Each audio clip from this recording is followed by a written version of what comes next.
আমরা তো বাজার থেকে প্রতিদিন দামি দামি মাছ কিনে নিয়ে আসি, কিন্তু আমরা কি এটা ভাবি যে কোনটা ভালো মাছ কোনটা খারাপ মাছ? তো আজকে ফরমালিনযুক্ত মাছ চেনার 4টি উপায় বলবো, যেই মাছ খেলে আমাদের শরীরে বিভিন্ন ধরনের রোগ দেখা দিতে পারে। 1 নাম্বার চেনার উপায় হচ্ছে চক্ষু ভেতরের দিকে ঢোকানো থাকবে।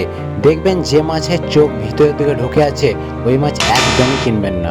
2 নাম্বার হচ্ছে ফুলকা কালচে বর্ণের হয়ে থাকে। যে মাছের দেখবেন ফুলকা কালচে হয়ে গেছে ওই মাছ কিনবেন না। 3 নাম্বার হচ্ছে দেহ পিচ্ছিল থাকে না, দেহটা ঠিক খসখসে থাকে, ওই মাছ একদম কিনবেন না। 4 নাম্বার হচ্ছে মাছের দেহে মাছি বসে না।